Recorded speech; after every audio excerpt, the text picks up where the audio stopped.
Okay, good morning, brothers and sisters. Happy Sunday.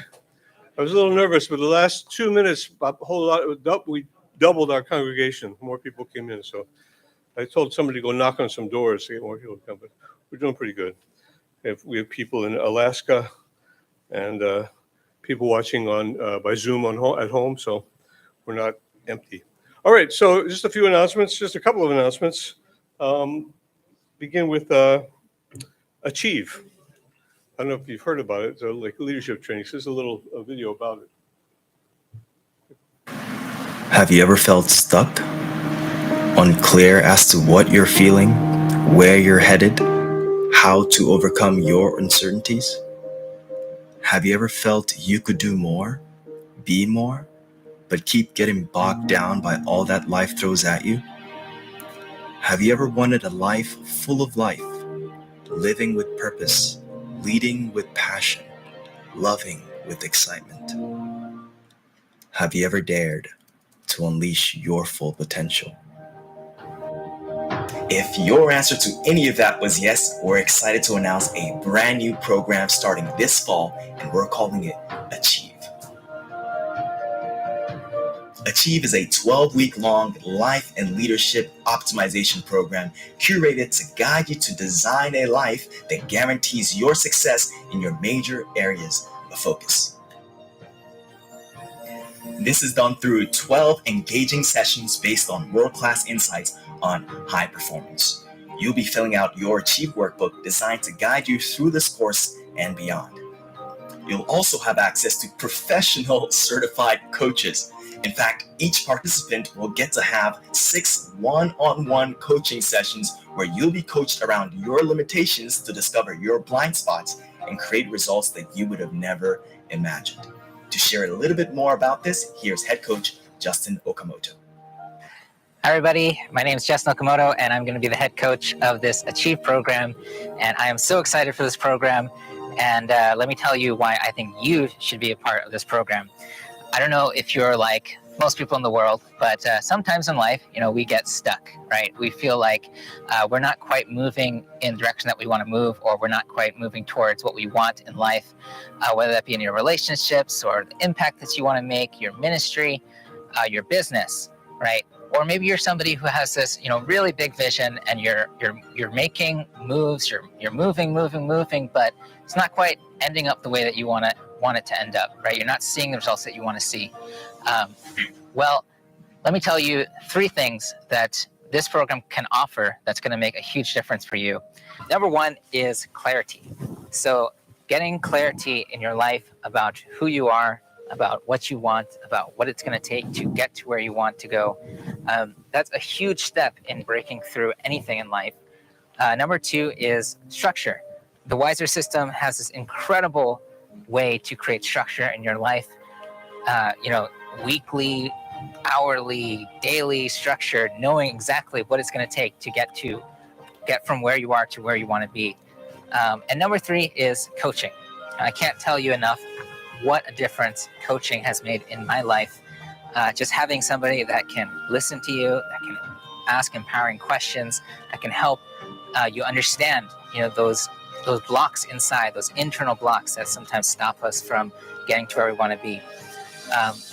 If you are somebody who's committed to making a difference in the world, making a difference in your own life, then I would say get a coach, absolutely. So those are just a few things that I know Achieve can provide. I'm really excited. And another thing to be really excited about is that your head trainer is going to be none other than Naokimi Ushiroda, who's been my personal coach for several years. And he's just amazing. So I'm sure you're going to see incredible breakthroughs, incredible miracles in your life. So be excited. I'm excited to see you there. And I will catch you next time. Hey guys, welcome to Achieve. I am really excited that we're able to finally prepare this program. Over 20 years of ministry work, I've noticed that one of the biggest challenges was that many of our ministry leaders, they have the right heart, but they don't have the proper support to continue their mission over long periods of time. I've seen over and over again a lot of burnout and frustration, a loss of motivation, all those kind of things. And what I felt like is if we can provide a program that can really support them, then everything that we do will be much more sustainable. So in this program, I'm going to be showcasing the Wiser goal setting process. This is something that I've developed through many years of experience and also investing in other programs to learn the best tools that exist out there in helping each person succeed. Got it down to 15 really doable tools that you can use to enhance your success. And even one of them could really make a big difference, but I'm going to give you all 15 in this program. I've actually used this for my own life and leadership. So it's really helped me to organize my life, keep myself motivated in 3 key areas, address kind of a lot of the frustration and challenges that come naturally as we're pursuing goals. So that and many more tools that will help achieve whatever you set out to do. So I'm excited that you're considering this. Please join, and I'm looking forward to working with you. This program will run for 12 weeks from the second week of September till the beginning of December. And each week you'll have a 75-minute practical educational training. And in alternating weeks, you'll have either a one-on-one coaching session or a peer check-in. So what are you waiting for? If you're ready to unleash your full potential, sign up today at accelerateministry.com. Great. What do you think about that?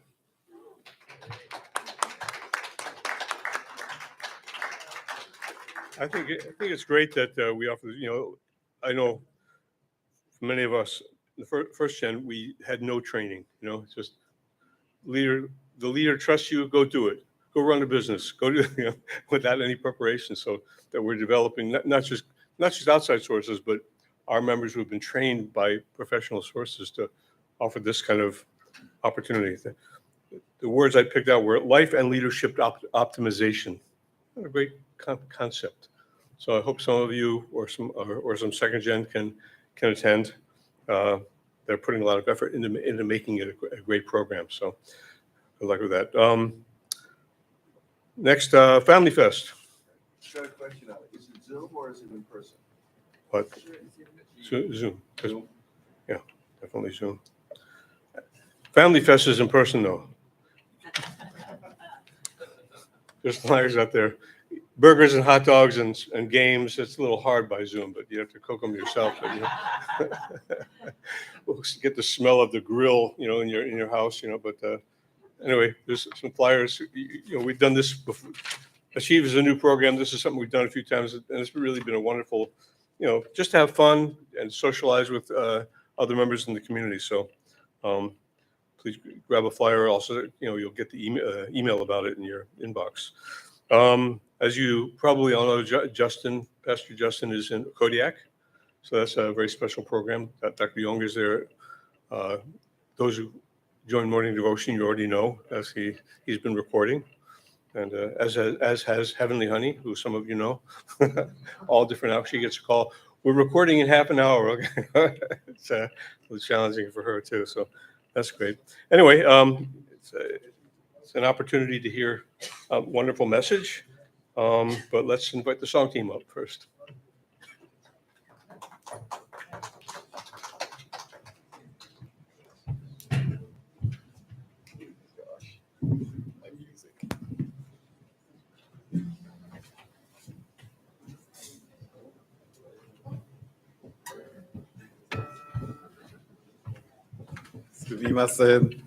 Hello, everybody. Welcome to Sunday service. How are you all doing? I'm hearing a stadium of people yelling and roaring. So let's stand and sing some songs. The first song we're going to sing is the new song of inspiration, and then we'll go down the list.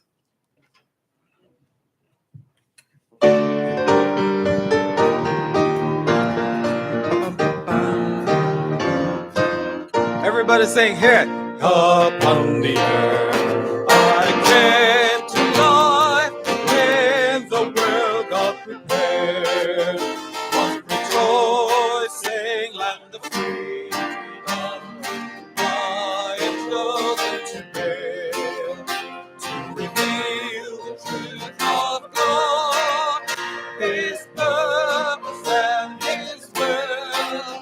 Sacrifice yourself and live. Over His life, over His life. All heaven sings Almighty song, inspiration divine. For the new Eden begins now. Spread the message to all. Sacrifice yourself to build our Lord's the world of life. Seek the land of freedom.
the next song we're going to sing is Turn, Turn, Turn. This is a song from 1965, Remember it well. or maybe older. So- but it's a very beautiful song. I'm sure you remember it. Turn, turn, turn.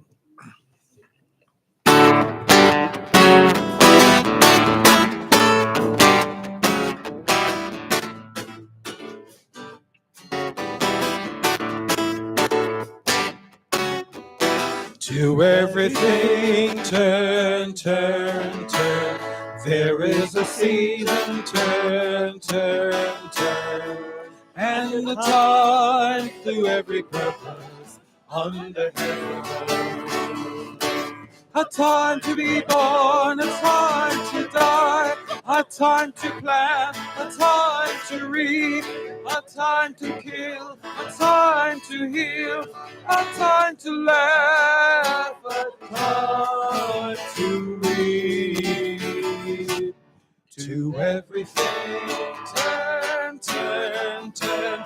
There is a season, turn, turn, turn. And a time to every purpose under heaven.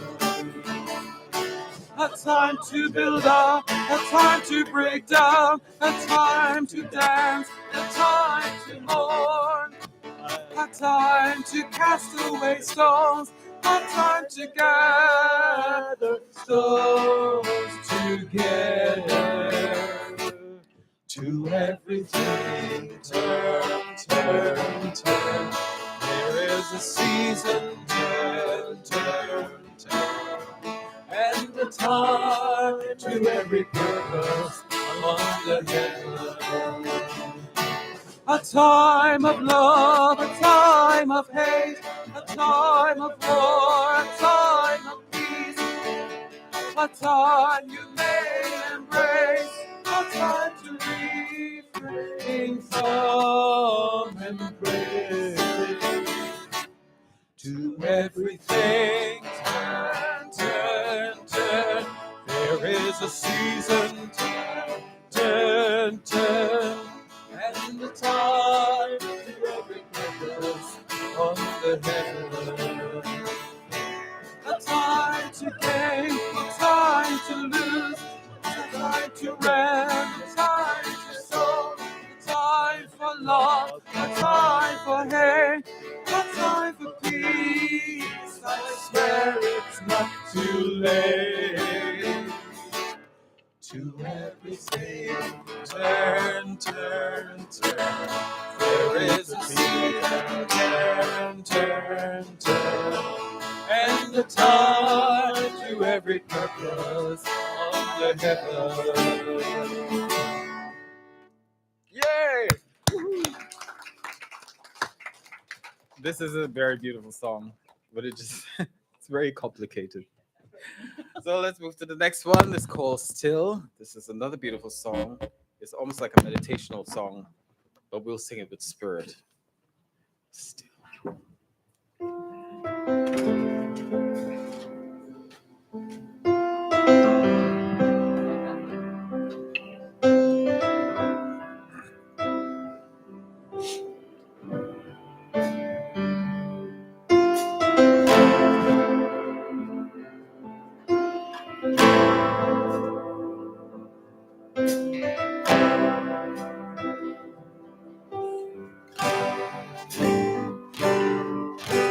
Hide me now under your wing.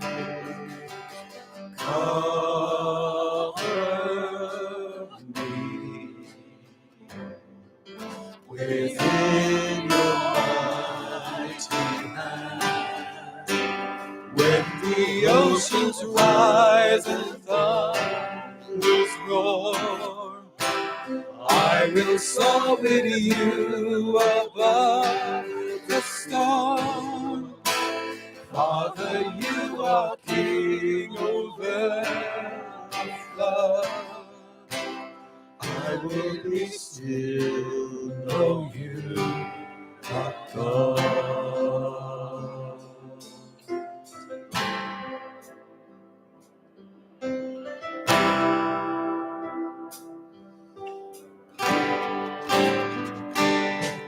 find rest, my soul, in Christ alone. Oh, His power, in quietness and trust. When the oceans rise and thunders roar, I will soar with you above the storm. Father, you are King over the flood. I will be still, know you. When the oceans rise, when the oceans rise and thunders roar, I will go with you above the storm. Father, you are King over the flood. I will be still, know you are God. I will be still, know you are God. I will be still, know you are God.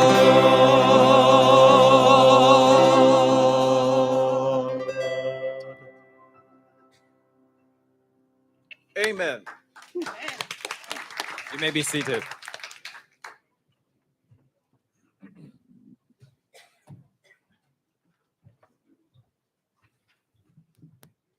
Thank you for joining in on that beautiful, especially that last song, such a beautiful song, isn't it?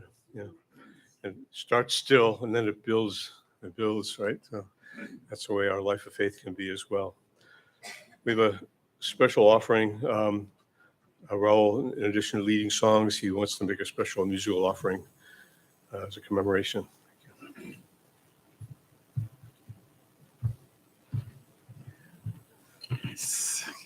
So this in the still of the night, in the still of silence, you get all these types of inspirations. And our sister Rosemary Hack just floated through and she said, "Sing this song for me." So I'm going to dedicate the song to her.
Thank you.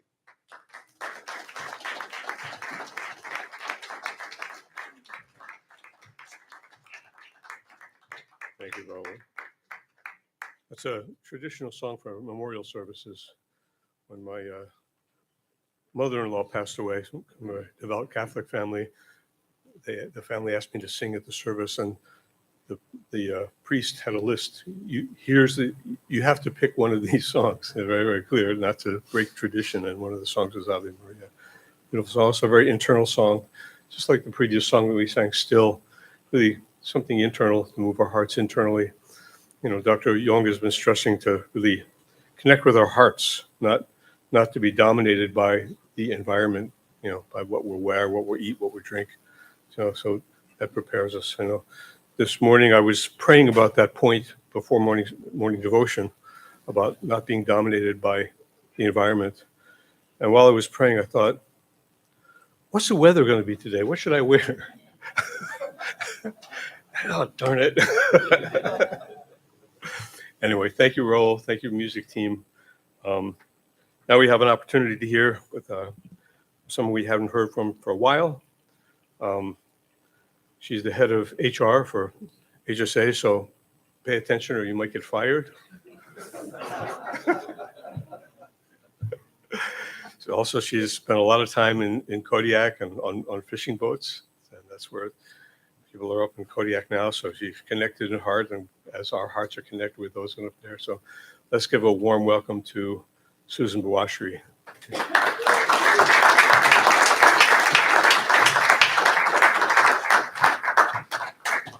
Good morning, everybody. I'm a mess. I haven't even gotten up here and I'm already sitting there crying. Oh, listening to that song and thinking about our sister Rosie. And how lucky we are to have each other and know each other. So I'll try to pull it together here. So Justin called me up. So I haven't been here for a while, right? And I'm sorry my family isn't here. The fruit doesn't fall far from the tree. And I'm a busy person. And guess what? Everybody in my family is always busy. They work a lot, and they travel a lot, and they visit their friends. But they forget church sometimes and those kinds of things. But anyway, I am still blessed, and I have children, just to let you know, even though I'm here by myself. But anyway, so Justin called me and asked if I could give the message today because he was going to Kodiak. And I thought, okay, as we spoke, because, I just came back from Kodiak. I spent the month of July up there with some very wonderful company, doing some very exciting activities, walking in the footsteps of our true parents. And I'm very happy to be here and to be able to share a little bit about that experience because it's going to connect us with our pastor and what he's doing right now. So right now in Kodiak, they're about 4 hours behind. So it's 6:30. They're probably, I'm guessing, having Hundake.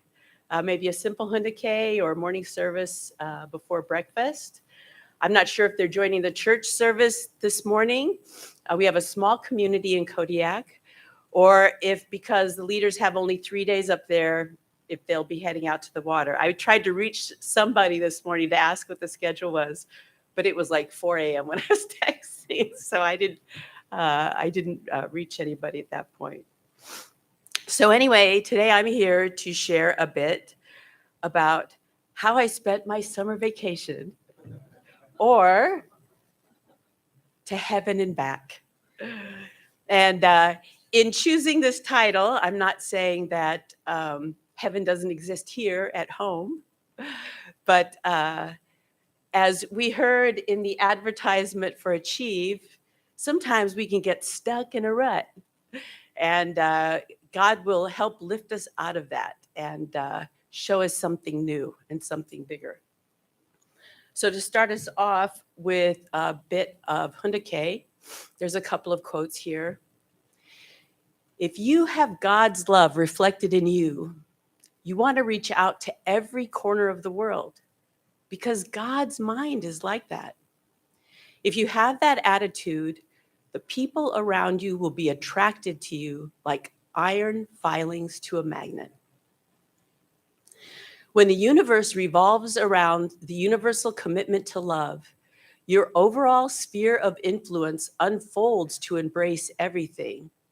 That is why, although you are but one individual, you can create the atmosphere of the kingdom of heaven in which your family and you can dwell. Your influence will connect to every level. Sounds beautiful, right? And finally, this is from Robert F. Kennedy. Few will have the greatness to bend history itself, but each of us can work to change a small portion of events. It is from numberless, diverse acts of courage and belief that human history is shaped. Each time a man stands up for an ideal, or acts to improve the lot of others, or strikes out against injustice, he sends forth a tiny ripple of hope. And crossing each other from a million different centers of energy and daring, those ripples build a current which can sweep down the mightiest walls of oppression and resistance. Yeah, this is so inspiring to me, this quote, because when I read it, it makes me think of Father.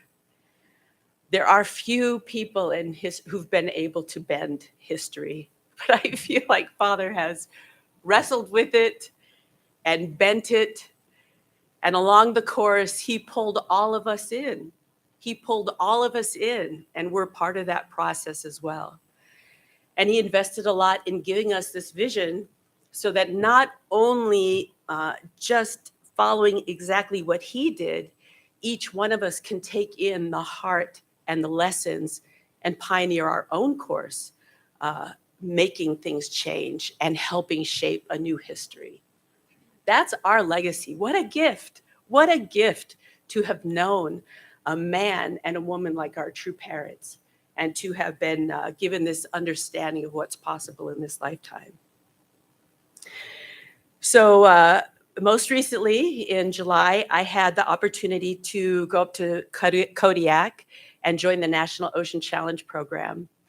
And truly, truly, the point of my talk today is not to be an advertisement for NOCB or to be a tour guide for Kodiak. So I really hope I don't get off in that, going into that.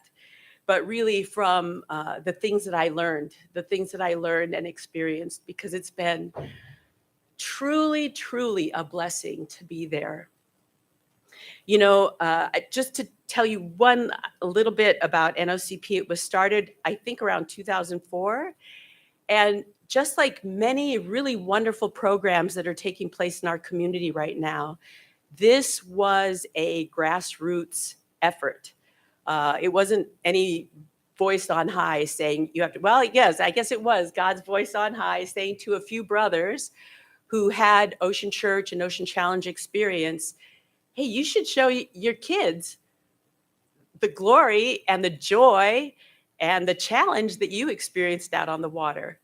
So a handful of uncles got this program going and brought their kids and their kids' friends up to Kodiak. I'll acknowledge a couple of different organizations within the movement, Ocean Peace and now Ocean Providence, that have helped sponsor and keep it going.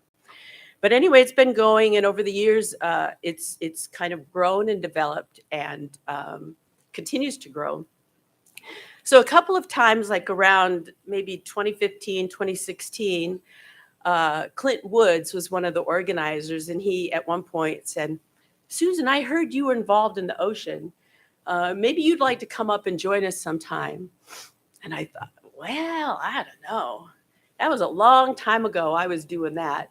Why in the world would I want to come up and sit around with a bunch of old guys and talk about stories from 30 years ago?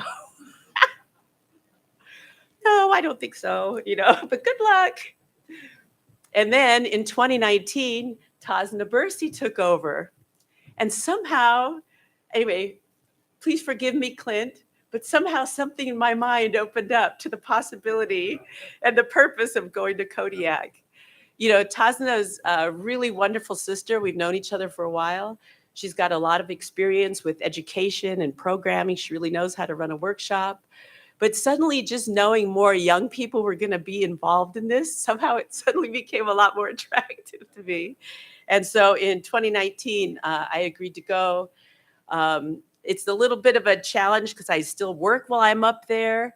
But it's also, I think, important for the future of HSA UWC that I also am there able to talk to young people in our movement, connected to our movement, about possible jobs and work with HSA. So I do that while I'm up there too. So I have a couple photos to show you. I don't want to keep just these words on the screen, so I'll show you a couple of photos here. Okay, so you might recognize I'm wearing different clothes there than I am now, but that's kind of my uniform for Kodiak. And who's that other guy sitting there? Yeah, Tyrone was there. So I was so happy to have somebody else from the Belvedere community. Sitting near him is Shingo, who's from Clifton. Okay. And if you look closely in this other photo, we have a guest here in our audience today, and that's Francesc Bobby. He's right here. You'll see in the photo. Francesc, he stopped by at Belvedere today. This is his first time here. He's from Andorra. Did I say it right? Yeah, okay. So welcome, Francesc. We're so happy you could be here with us today. And look at that scenery there. Isn't that awesome? You know, we go out fishing. Basically, the program that we spend the first week, actually, it's pretty amazing. The participants receive a lot of education.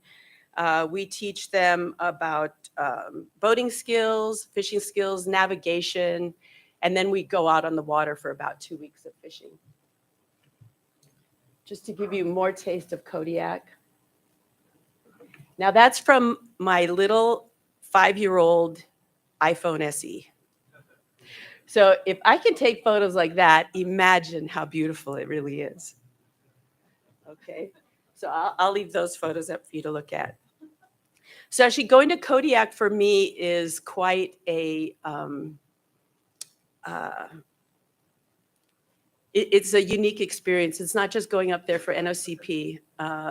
You know, I was assigned to Kodiak as an Ocean Church member by True Parents in 1984. I went up there, and I worked as a fisherman. I joined the crew of fishing vessel Green Hope, which was an 80-foot stern trawler, where I earned my captain's license eventually. And we would also all captain, there were quite a few of us up there. We would captain Good Goes when Father would come up. True Parents would spend good chunks of their summer there and bring guests from all over the world fishing. And I also worked as a fish buyer. But thinking back on that time, I want you to all think about a very challenging, for my peers, I'm going to ask you, or even for our younger people who are attending too, you might have had this experience, I'm sure you have, a very challenging time when you were working in a job or a mission that it really did challenge you to the twist of your toes. And that's what Kodiak was for me. I have good memories because I tend to remember the good things. But it was really tough. A lot of times I'll go back and look at photos of myself from there, and I don't really usually have a very inspired look on my face. I was often cold, wet. I was usually the only sister involved in whatever was going on. And, you know, it's kind of miserable work. I mean, I don't love fishing. Like, it's not that. We have a couple of brothers up there who, like, I swear they've got salt water in their veins and they just can sense when there's a fish, you know, off the boat or whatever. I'm not like that. I'll catch a fish, but it's usually because I've been sitting, I put in the time and the effort, for it to happen. But there's something about the adventure up there and trying to live up to the challenge that Father was giving us to do this work in this very challenging environment. But, it wasn't always a place of victory for me. There's a lot of things that I'm not proud of that, I wasn't able to really always be in there 100% as far as really a great unificationist. So, it was kind of a challenge to go back there. And it's interesting because a lot of my friends are still there. A lot of people who've lived there still over these 30 years. Some are maybe involved in the community, some are not. There's some blessed children in that community who really don't have anything to do with the church and don't really know that much about it. And we're talking about a town with like 6,000 people in it. So it's not like you can avoid each other. You see them every time you go to the one grocery store in town, so it's just a very interesting experience. So in 2019, I returned, and this was my third summer. So NOCP is not a regular workshop. You're not sitting and listening to lectures or anything like that. There's a brief morning service. There's some great Hundake, all centered around a lot of words that Father's spoken in Kodiak about the reason that he wanted brothers and sisters to come to Kodiak for training on the ocean. But then what we do is we go about the day's activities doing exactly the things that Father did. Spending hours out on a boat, trying to catch fish, making new friends, challenging the elements. Basically, this summer, it didn't get much out of the 50s, did it? We had a couple of warm days. I told these guys they can raise their hands and wave if I start lying or telling stories. They can correct me. Yeah. But it was pretty chilly even during the summer. So, we get to go out and experience what Father did and what Father's talking about. And I think for our children, it's such an amazing opportunity to connect in that way. We're blessed with this incredible opportunity to stay at North Garden, which is just as if we were all camped out in East Garden. I mean, it's True Parents' home, and it's been opened up now for NOCP brothers and sisters to be able to stay there and live there. We also use the church building, which is called Angel Garden, and that's where we gather. That's where we have our meals. So a typical day is morning service. I still, I want to, first of all, just give a shout out to Tasna and Lucas Bursey, who are the directors of the program. It's really interesting because these days, those uncles leading it, it's been whittled down to one. We have one uncle left and now the auntie. And pretty much other than that, it's a whole new generation running things. And it's a bit of a different flavor. And in some ways, it's kind of sad that a lot of history, as people pass away or aren't involved anymore, a lot of that history isn't present. But on the other hand, things are moving forward in a healthy and exciting way, which is very attractive to young people. So that's a very healthy way to go, I think. So just to give you an example of how kind of different this program is, on the first day, I remember orientation, and Tasna's kind of going over the schedule, and she lets everybody know, okay, our morning service starts at 6 a.m.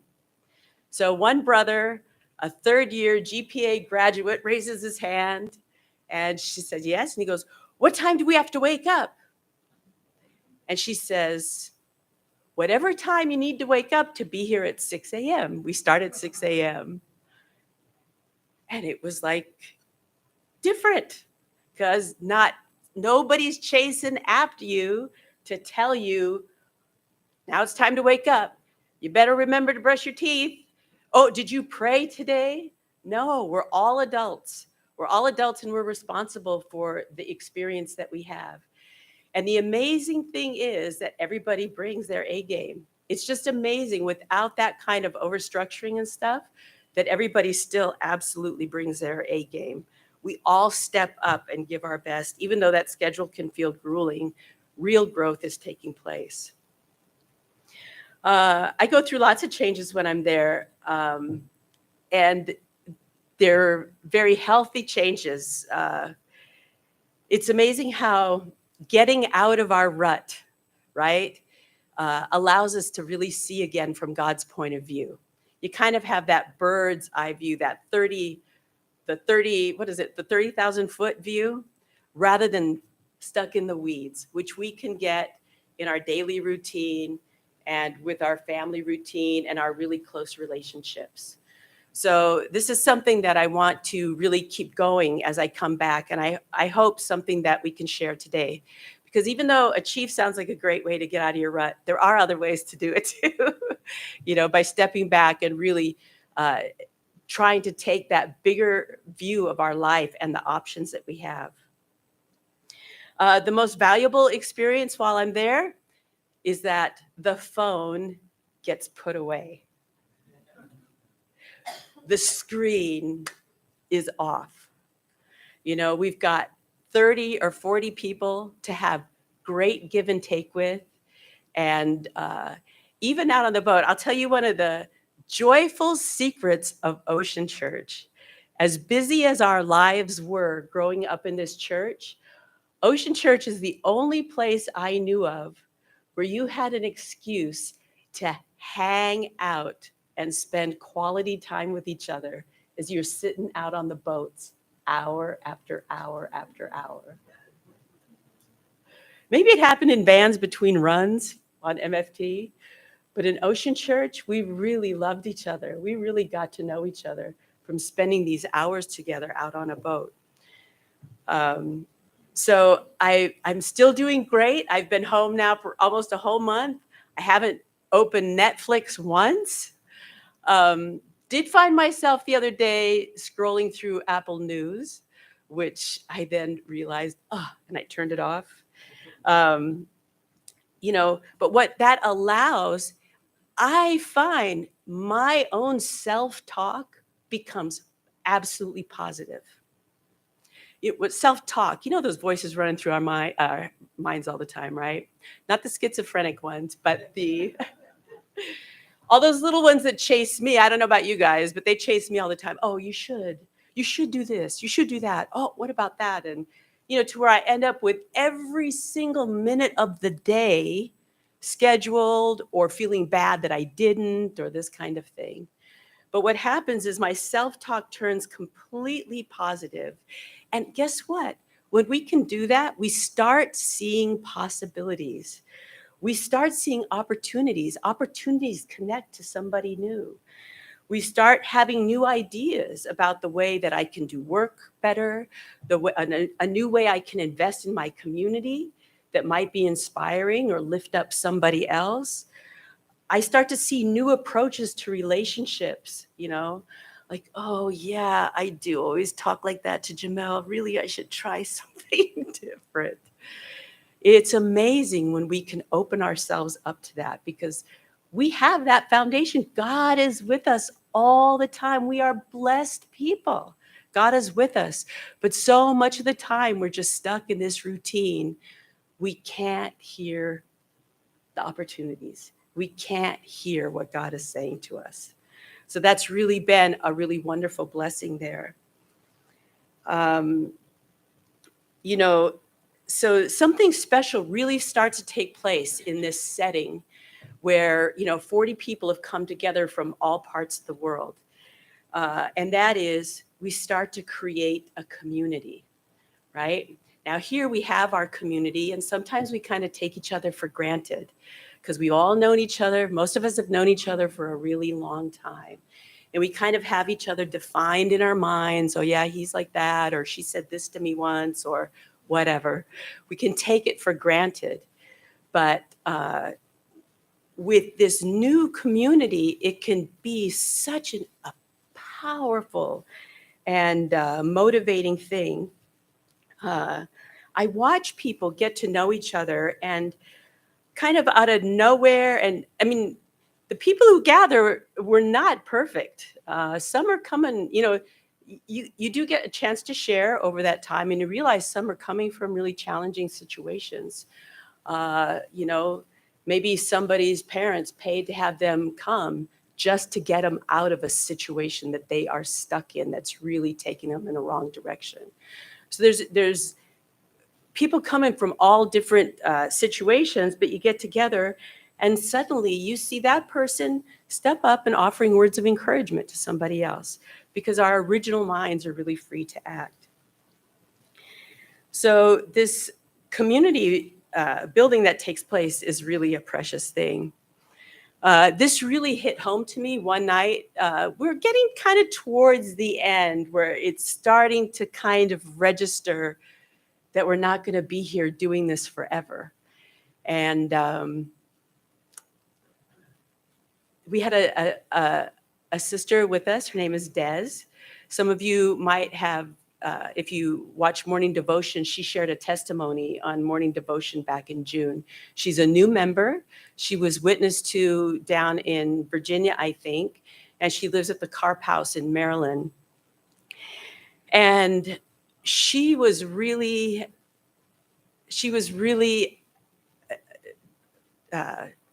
joyful in Kodiak.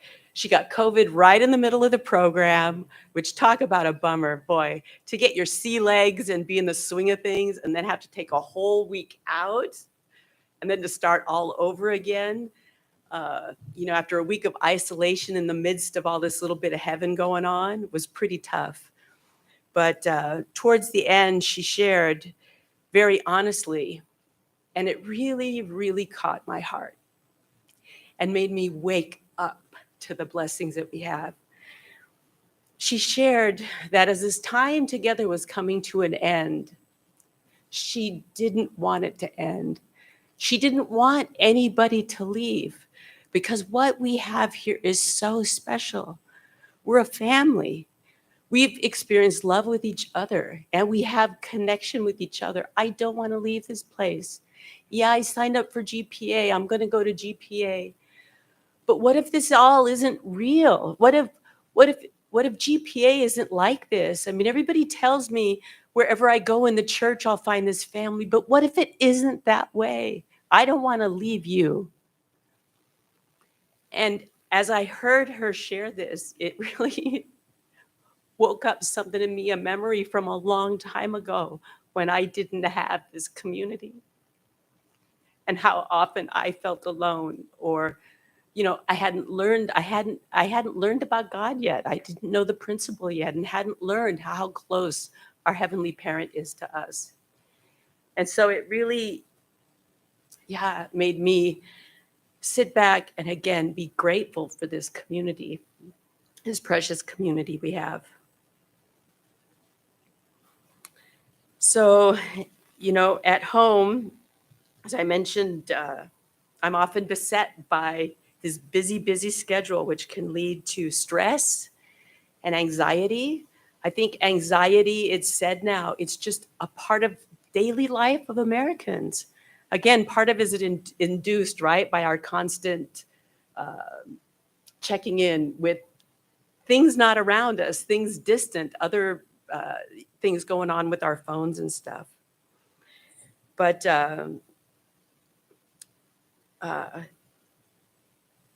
I could really see something different and get an idea for a different practice this summer. I also I'll just share one thing I hadn't really planned to say, but another experience this summer that added a whole new dimension. There's a brother that I worked with. We were fish buyers together out in the total wilderness of Egegik, Alaska for many years back in the 80s. And we worked together. We were partners, fish buying partners. So we worked together a lot and got to know each other quite well. And he passed away very unexpectedly and suddenly in early July. And over the years, he'd become estranged from the church. He's blessed and he has 4 children. But I think when a lot of confusing and political stuff happened in Kodiak with, you know, certain things going on and the business kind of being taken away from the church. And a lot of church members were let go rather abruptly and not so kindly. And through that process, whatever, I'm not saying that he did the right thing, but anyway, he pretty much stepped back and his family stepped back from participation in the church. So I was very sad. I actually connected with him in 2019. While I was up there, I reached out to him and we got together for coffee. And it was interesting. He agreed to meet with me. He was so shocked to see me there. He was sure I'd left the church years ago. I think he was pretty surprised to hear that I was still kind of hanging in there. Not only hanging in there, I was working at headquarters, which, you know, people who work at headquarters are like that. And, you know, he wouldn't meet with me again when I went back in 2021. He said, "Oh, no, sorry, we're too busy." And here he'd passed away. He was just a couple years older than me. And so through the community, I heard that he didn't want a sungwa. The pastor had approached his family and they said, no, he didn't want a sungwa. But after a week, they announced there would be a memorial. So a few of us went to that. And I guess the community members got the word, we don't want anybody from the community to talk. We don't want anybody to say from the church community to talk. But luckily, I'm not so in touch with the community. Myself and Frank Button, we didn't hear anything. So anyway, the reason I bring this up is that, you know, whatever decisions he made, he's still my brother, right? He's still my brother. He still loved his family. One thing I discovered out at Igagik as we were working together is he had a bad habit of drinking. And I don't think he ever stopped that. We all have lots of bad habits still, some we really wrestle with. And it was interesting to join together with his family. One of his children is blessed. And to realize that some of them have alcohol situations going on too, you know. But again, these are our family. They're our family. And it was so important to gather together with them and to acknowledge their dad. And even with all his ups and downs and challenges with the church, the fact that he still held fast to his family and was a very proud grandpa who doted on his grandchildren and had them in their home every single day. And, you know, it was interesting because anyway, at one point they had, I'm not sure who the representative was, but they had somebody represent and stand up and say, thank you for coming. He was a cab driver in town, so he like knew everybody in Kodiak. There was quite a few people there. And they opened up the floor if anybody wants to say anything. So nobody raised their hand, but Frank Button and I, who are kind of visitors to Kodiak, were like, somebody's got to say something. So Frank broke the ice and went up and said a few really wonderful words. And then I got up and told a couple of funny stories about our fish buying adventures. And it was really sad. Nobody else got up to talk. You know, nobody. But his brother, who actually I talked to his son for a while, and his parents had both been alcoholics. And he suffered quite a bit growing up because of that situation. And again, he met our true parents and he was able to get this new idea of what a family is. And he held tight to that, even though he couldn't beat all these other demons in his life, you know. And we really have to honor that. So many times we've got our eyes on the ideal that we're blind to the reality and we don't address the realities in our community. So I really pray that we can do a better job at that. There's a lot of healing that needs to take place in our community. Just a, kind of an aside, you know, Frank and I left. We left the memorial because that was the night I was supposed to actually give my testimony at NOCP. So we left, and one of his daughters was standing out in the parking lot smoking her cigarette. She had stepped outside to smoke. So we approached her just to kind of give her our last, best wishes and condolences. And it was so interesting because she went, and we came up to her and she said, "Oh, I'm sorry, I'm smoking." And I thought, oh my gosh, her original mind is still strong as heck, right? And anyway, I wrote her a long letter. I hope she opened it. She doesn't know me from, the man on the moon, but I did. I tell her how much I loved her dad and the time that we spent together. And yeah, no matter where people are at, we got to love them where they're at, right? That's the only way we're going to change this world. So our most precious thing is community. The people we've come to know here are lifelong friends. We might not know, we recognize each other's faces. We might not know every single thing about your deepest heart. But regardless of our ups and downs, we have a history as unificationists that really binds us forever. And our children have inherited that, whether they like it or not. Whether they like it or not, they have. Somebody told me a funny story once, an older second gen that I work with at headquarters. And she said, "Susan, sometimes it's so funny because like this kind of disaffected group of second gen, sometimes we get together and, I'll go hang out with them sometimes. We meet at a bar or whatever, and everybody's drinking their beers. And all they're doing is talking about the church and how the church did this and the church did that." But she said they say they want nothing to do with it, but that's all they talk about. So the healing needs to take place. But let's do it. We can do it. We can do it. So, we're more than just a generation in. We call each other first generation, second. Now there's some third. But actually, there's a lot more going on than that. As far as experiences with the movement, there's multiple generations, right? The eldest second gen, those who are in their 50s now, they had a very different experience than my kids. My kids and their peers, some of them were homeschooled. Could you imagine being a unificationist mother in 1983 and saying, "I want to homeschool my kids"? You would have been branded not a member, abandoning your mission, chasing after something frivolous. And that's just what it was. That's just what the providence called for at that time. But now we have an opportunity to do more and do better. So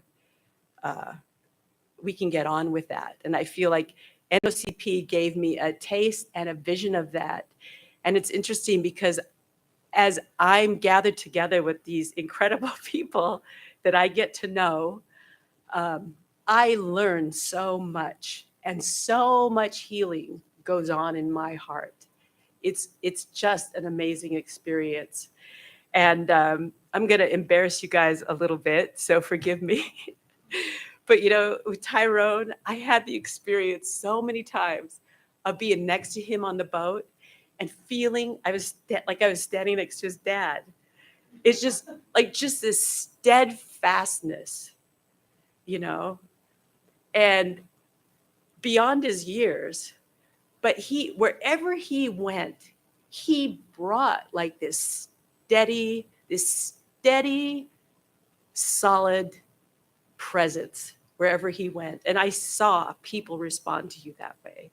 It's so exciting because you're only, 20 something. So boy, oh boy, what's going to happen in the future?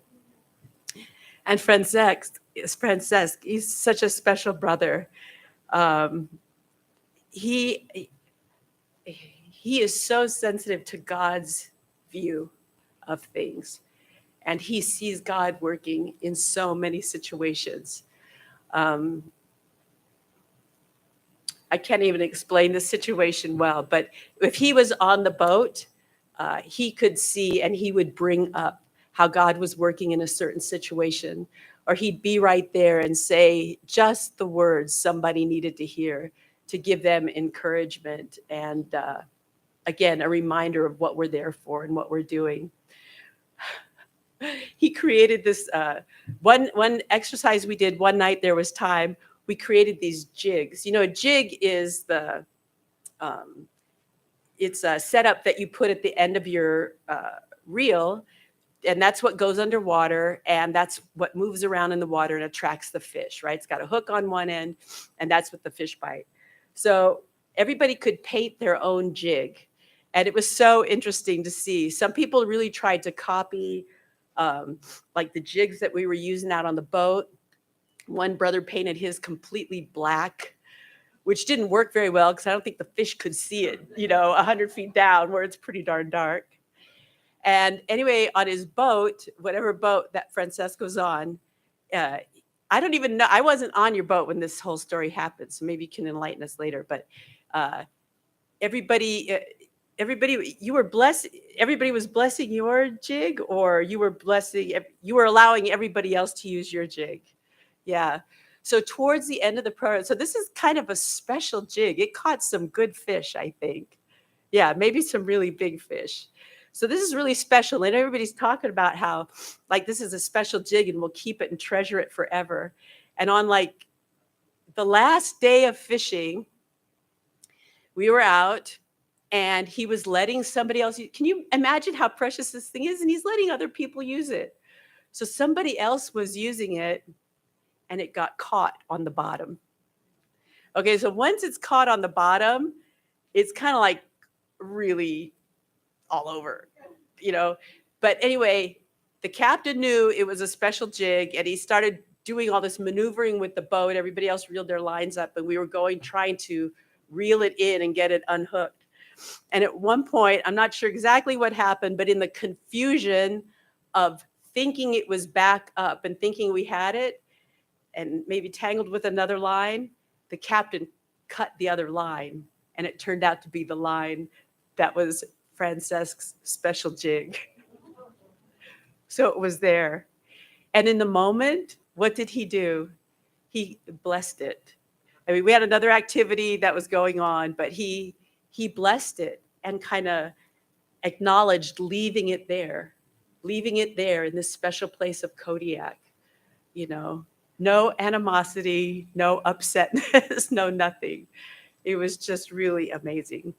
So I had an opportunity to learn from you guys all summer long. You might not have realized that, but I watch and I learn. I learn wherever I can.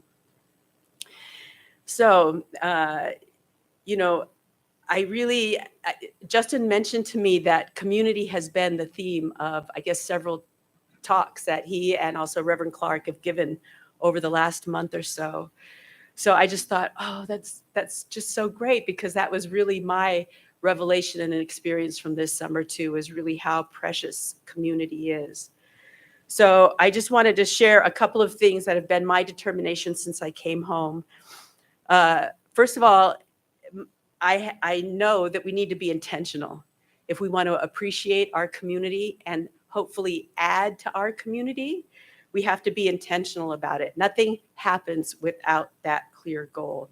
So that might require making space, whether it's space in your schedule, like maybe not doing some other things that previously tied up your time, or maybe making space in my own thinking, which could mean turning off my phone or keeping my phone tucked away. Something I tried this week was making a couple of phone calls. Sometimes I can really get burdened by the idea of making a call to somebody, because I think, oh, I have to make sure I say the right thing or whatever. But I realized, no, I don't. It can take me 3 minutes.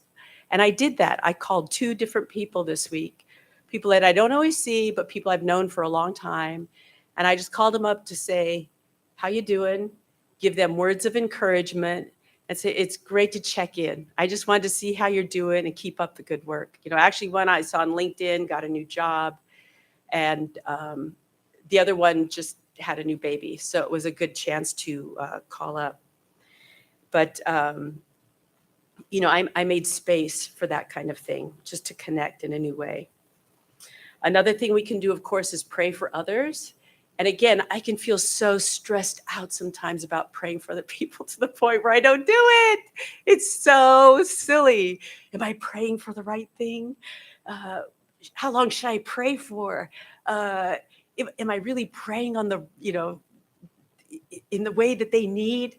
Oh my gosh, like that's just so silly, But to really just say a quick prayer for someone or long if you've got the time, that's really a way to help build community. Another is to stretch beyond your typical friend group. If you're a peer of mine, maybe reach out to somebody younger than you, invite them out to coffee. This is something in our Las Vegas community. This is something they've started to do. And I mentioned to Pastor Justin, it's something that we can think about. Every Sunday, they have a program, and in like 2 or 3 bulletins, they'll write a name and a Starbucks gift card. So if you get that program that Sunday and you see John Smith's name, you're supposed to use the gift card to take John Smith out for coffee. And it works. And it creates give and take among people who don't necessarily talk to each other or get to know each other. But reach out. If you're younger, maybe talk to somebody older than you, or just go up and introduce yourselves. Because according to my experience, I get so much energy talking to somebody younger than me. I'm so interested in hearing their ideas and perspective on things. I'd really want to encourage you to do that. Okay, and finally, lead with your heart, but don't take anything personally. So if something doesn't work out exactly like you hoped or thought it would, don't worry about it. It'll be forgotten in a matter of time, and just reach out again.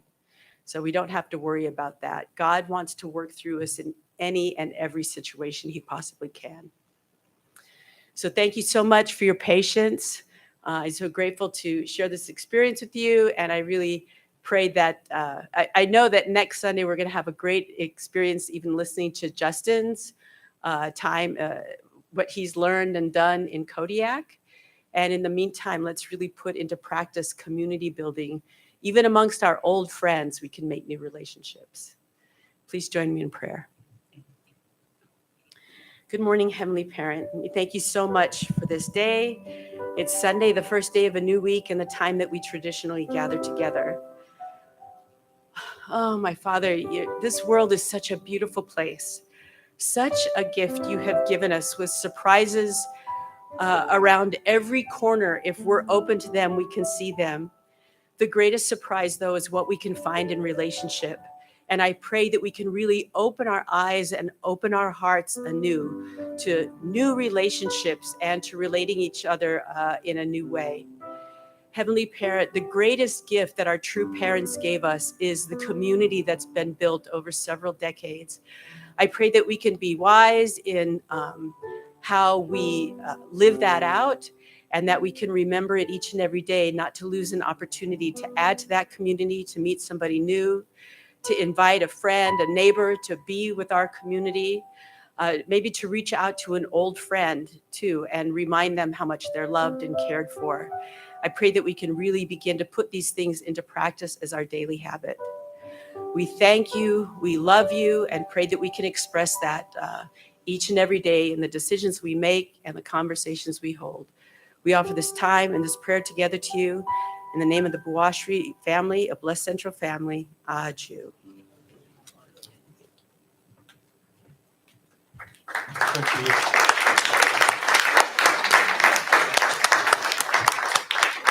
That was great. Very different kind of morning service. It's really special experience, both external and internal, and relationships. I would love to, I don't know if I want to be on a boat, but I'd love to just spend time with people making relationships. We don't have much chance. Well, also we don't have much chance. We don't take the opportunity to do it. So that's important. It's interesting for me because just recently at my company where I work, someone committed suicide. and they were well liked. People, admired them. They didn't realize they were having a hard time. So my boss's boss, who's a Christian, and we have a pretty good relationship. He called our whole team together, about 21 or 22 people, and he said, "Spend time with people, get to know people. If somebody's struggling, help them. Because we don't know what people are going through. So, but it's not just because somebody might die. Although, as we can see, we lost Rosie Hack, and it seems recently our generation, the first generation, one by one, we're losing them to the spirit world. So let's take the opportunity to bond with each other, get to know somebody. Dr. Young was saying yesterday, the term jaksarang means unrequited love, somebody you don't love, they don't love you, to pray for them. So yesterday he was saying, make a prayer list of your enemies, or people you can't love, so that you can love them. That's very wonderful guidance. It's easy to love somebody you love, easy to love somebody who loves you and is nice to you. But he said, make a list of people who you can't love and love them. So really wonderful guidance and experience with the Ocean Challenge, Ocean Church, all the different ocean-related providences. Not just about fishing, but just the time without the phone, without the computer. I'm on a Facebook group with one group. I'll just say they're really negative about a few things, and I keep pleading with them. What does that accomplish? So my wife will say, why are you on that stupid group? It's contagious, So anyway, thank you so much, Susan. It's a great content for us to learn from and hopefully experience ourselves. All right, so thank you. Let's invite the music team up to close our session.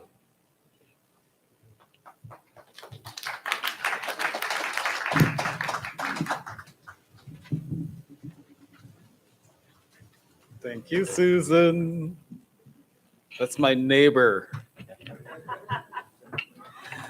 So let's all stand and close with this beautiful song, God Be With You Till We Meet Again.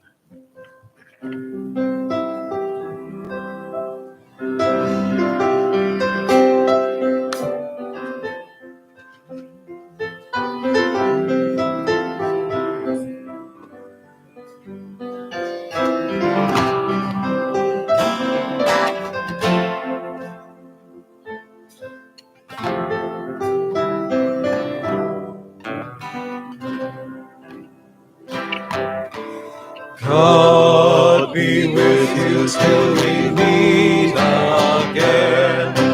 Wise counsels guide uphold you. With sheep securely fold you. God be with you till we meet again. God be with you till we meet again. When life's perils confound you, look is not unfailing round you. God be with you till we meet again. Till we meet, till we meet, till we meet and parents meet. Till we meet, till we meet.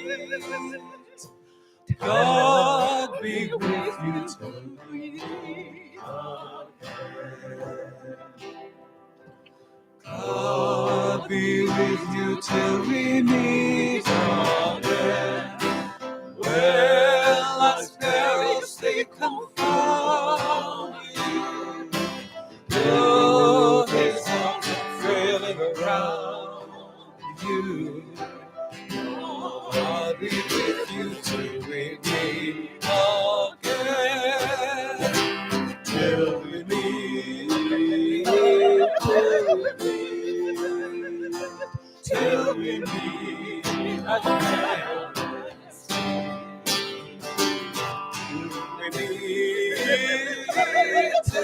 we meet. God be with you till we meet again. Till we meet. Till we meet. Till we meet. Till we meet again. Till we meet. Till we meet. God be with you till we meet again. God be with you.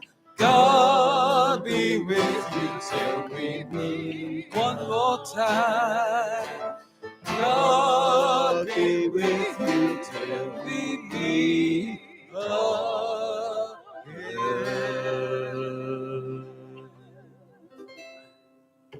God be with you till we meet again. Amen. Have a great week, everybody.